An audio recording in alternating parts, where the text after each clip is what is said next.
Well, they call him Darth. I sometimes call him Master, but Yeah. he's the man. Ryan Bader, the Bellator heavyweight champion. You look very well. You look big. How are you? How much do you weigh right now, Ryan?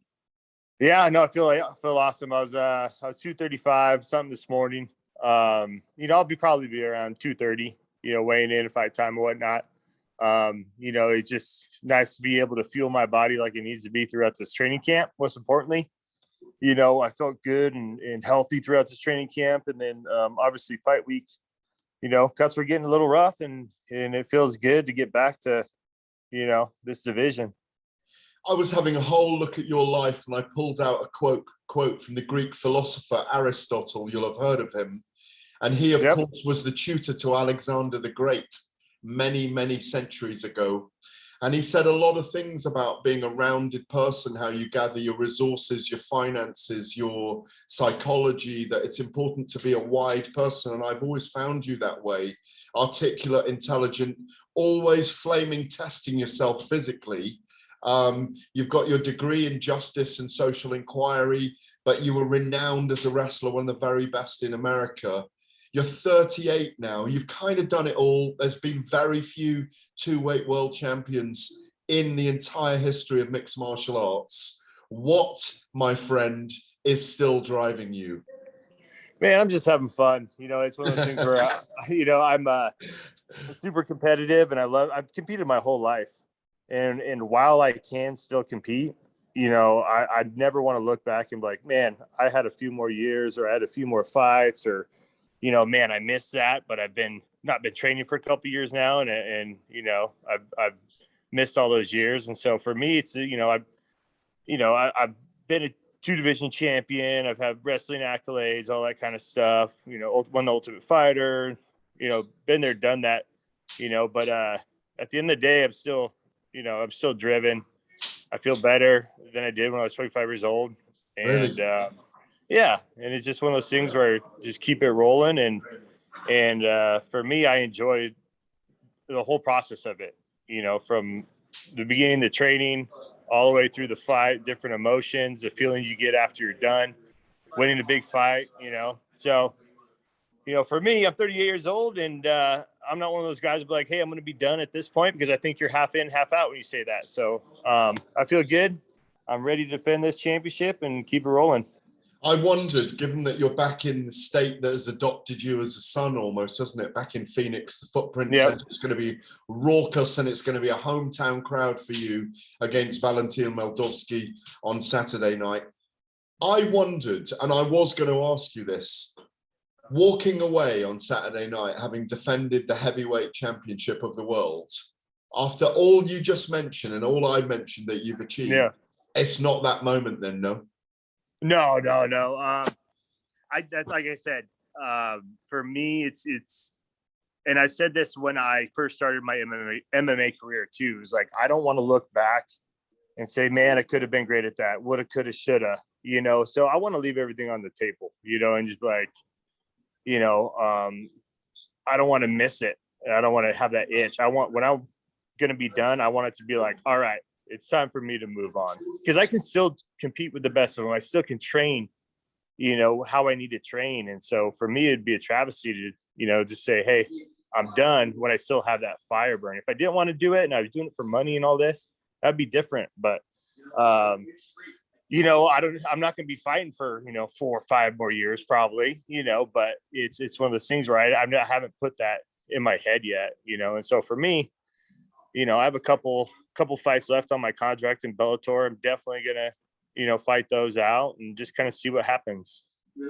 It's funny, because I've been around long enough in fight sports now to remember that when people go up a weight, like you went up to heavy and be competing at light heavy at the same time, it's not amazing for your body. And I know you're one of those extraordinary people that can do it, even though you're a very big guy, because you're a natural heavyweight as well. But I just wonder, when you look at, I'm going to ask you about Moldavsky in a minute, but when you look at where you are now in Bellator, happy, what you've achieved, and you look across just a week ago, the UFC heavyweight champion, has defended his belt, showed he'd grown as a mixed martial artist, beaten a guy they said was more rounded than him.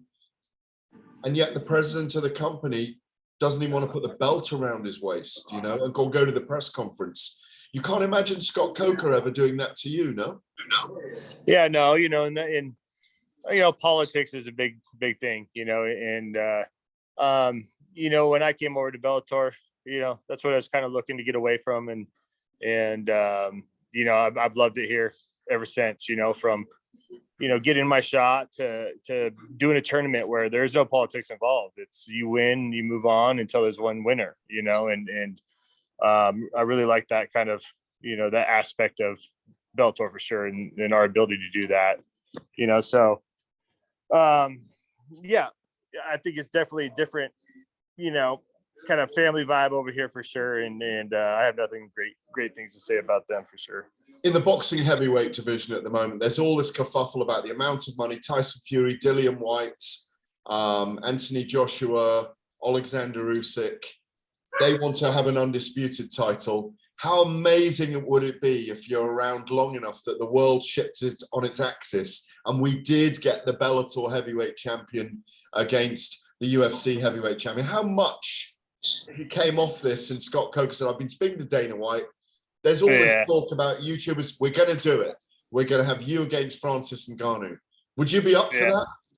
Yeah, I'd be up for it for sure. You know, I'm not saying he'd be the first guy I really want to fight, you know, but it's one of those things where, you know, I don't think that's ever going to happen, you know, to be honest with you. You know, it's, you know, doesn't make sense for some, you know, some organizations to do that. You know, I get that. But yeah, it'd be awesome if we could, you know, have a few of those fights, you know, and not just in the heavyweight division, you know, across the board. There's some great fights out there, you know, where, you know, I think a lot of the number one fighters in different divisions are outside the UFC.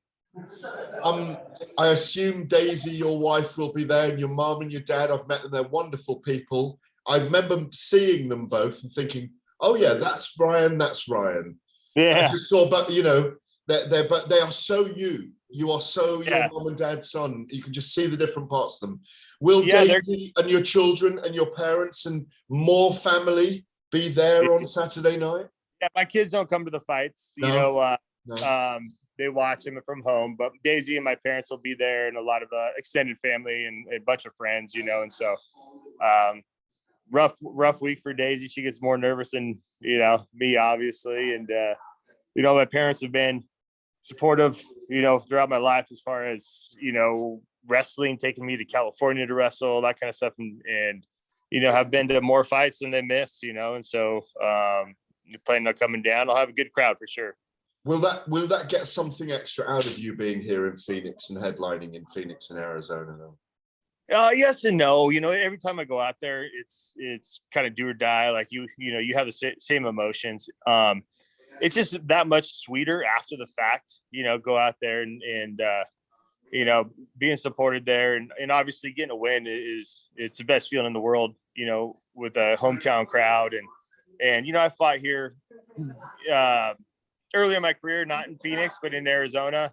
And then obviously my last fight didn't go as planned. And so I didn't get to, you know, I wasn't happy with that result and the way it went down, you know, and so I wanted to do a redo. And so, you know, the crowd here killed it. They wanted to come back. And so here we are. I get the chance of redemption and get my hand raised, get the belt around my waist, family there, all that kind of stuff. And just leave it all out there to the end of the day. And finally, what do the challenges, Ryan, that Valentin Moldavsky does bring in this contest against you? You know, he's good at everything. I wouldn't say he's great at one thing. He's good at everything. I wouldn't say he's great at one particular thing, you know, but that makes him tough. He's durable, you know, he's strong, he's fast for a heavyweight, you know, and, you know, he kind of, you know, he doesn't stop fighting basically, you know, and so I'm going to have my hands full for sure. You know, I like to look at different or similar opponents. Basically, I can never judge an opponent unless we fought the same guy, and we have in Linton Vassell. You know, and Vassell, I think he did really well with him. You know, first round and a half. You know, before Vassell got tired. You know, and that's all I can really take because I haven't fought Tim Johnson. You know, I haven't fought different guys he's fought, big country, you know. So I'm expecting hard-nosed guys to come out and not go away. You mentioned my fellow Brit Linton Vassell there. You know, of course, it's live on the BBC iPlayer as well here in the UK on Saturday night, which again is a major advancement for mixed martial arts. We look forward to watching you live. We look forward to you getting that belt pushed around your waist and tied together again by Scott Coker on Saturday night. Go well. Thank you so much for the time, Ryan. I appreciate it, my man. We'll talk to you soon. Hello, everyone.